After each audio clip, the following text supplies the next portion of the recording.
Hi, today we're going to Dollar Tree. Mag-window shops lang tayo kasi nai-intrigue ako dun sa mga American bloggers saying about Dollar Tree that it's the best bargain shop and it's the best for DIY shops as well. So let's see what's inside and what is the bargain about. Okay?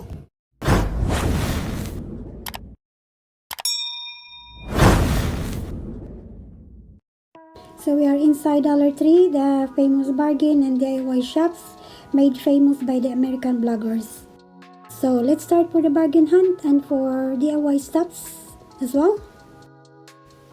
Okay, we have some flowers here, plastic flowers for flower arrangement. They have the cards and they have the party stuffs as well. All the stuff is only $1.25 each items. So it's really a bargain talaga. Okay, lipat naman tayo sa kabila. I'm just new in this area, so I don't know what's the best store to shop. And I've been here once, I think. This area is for children's books, and I think it's for some children's accessories. And then, some of them are board games. Okay, punta po tayo dito sa kabila pa.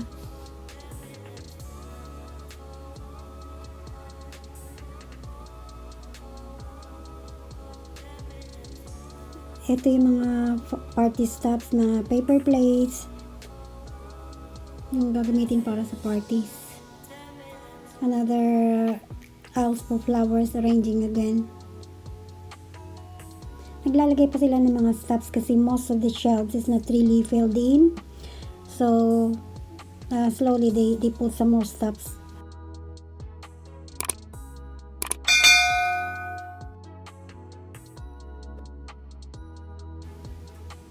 Meron sila mga crochet threads, may mga stickers, different kinds of stickers.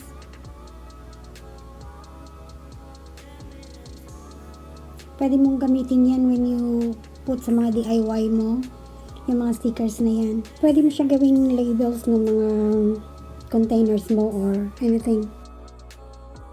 They really have loads of stuffs around here.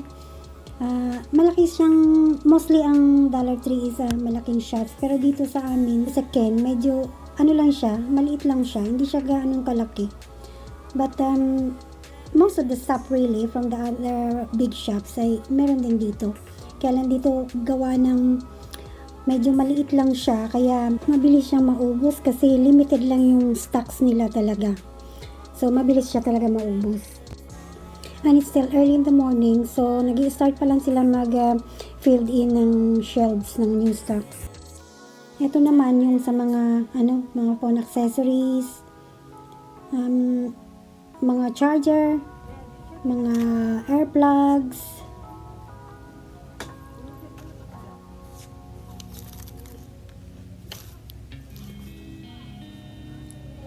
Naghalo-halo na yung ibang mga stuff sa ibang shelves kasi sometimes maybe yung mga namimili pag ayaw nila di na drop lang nila kung saang aisles. Meron din naman silang foods dito, kaya lang mostly mga prepared foods na siya. They have different kinds of ready meals as well. Let's see, meron silang brown.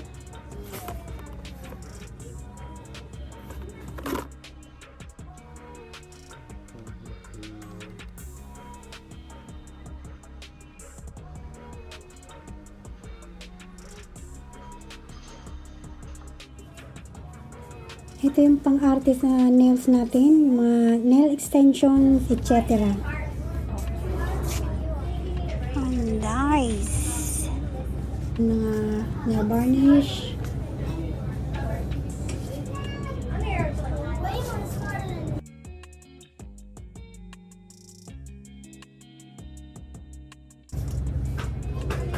Eyelashes.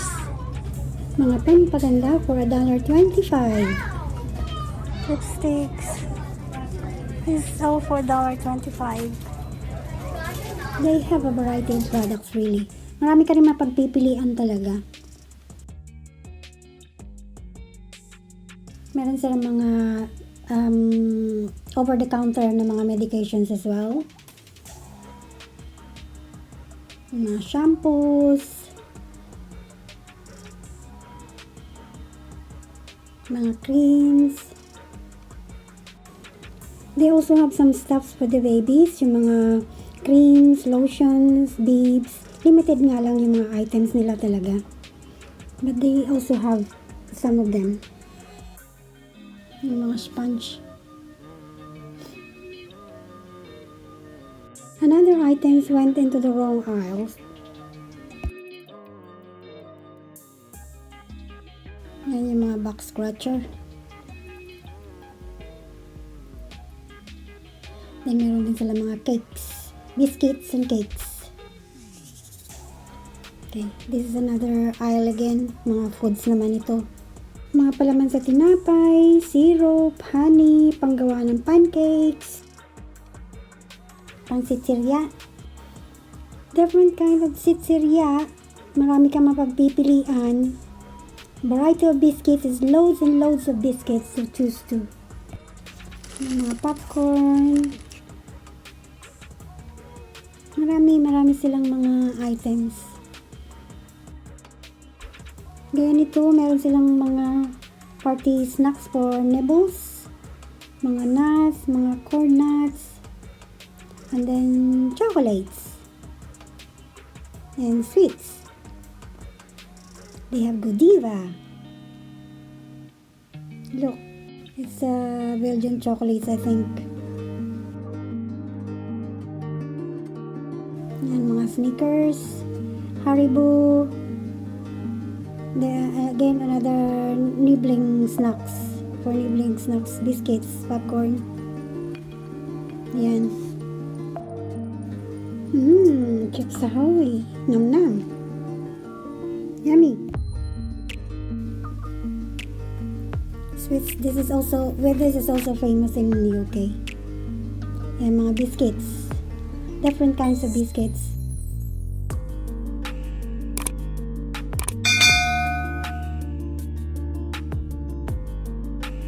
Ito naman yung mga snack packs nila, yung mga pwedeng pambaon, mga small pieces of cake, tsaka mga Knorr packs. So ito yung mga containers nila, good for organizing your stuffs. Pwede sa cupboard, pwede sa mga drawers or sa fridge. Anything that you want to organize your stuffs.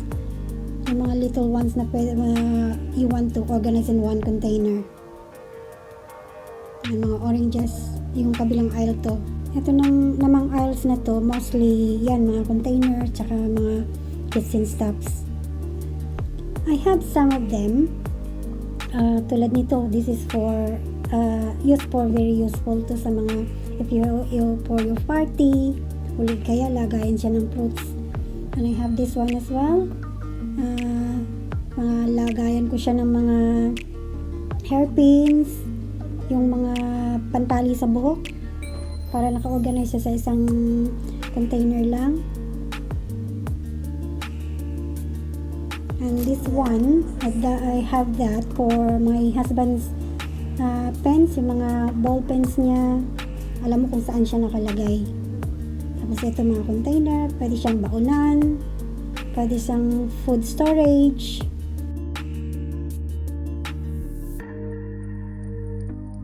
Yan mga cups, glasses, plates, plastic, and mga babasagin. All for $1.25. And take note ha, mga ano din siya, mga good quality rin siya talaga. Here they have washing materials and washing conditioner as well. Some of the shelves are almost empty, but I've seen they are started to fill up in other aisles with the items that they have. They're trying to fill it in the shelves. So this is the last aisle.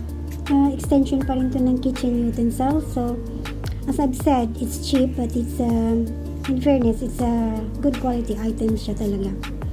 Okay, me and my husband bought some stuff, especially mga containers na kailangan lang namin to organize in the shelves.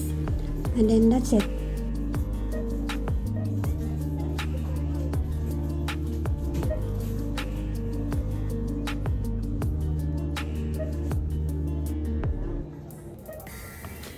So that's it.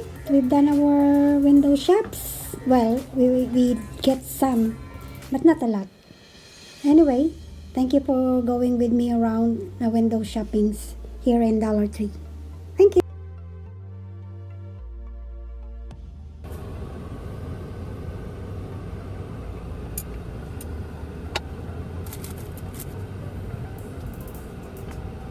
As low as a pickup truck here. Yeah. For that 1, 2, 3, 4. That's 3 in the front.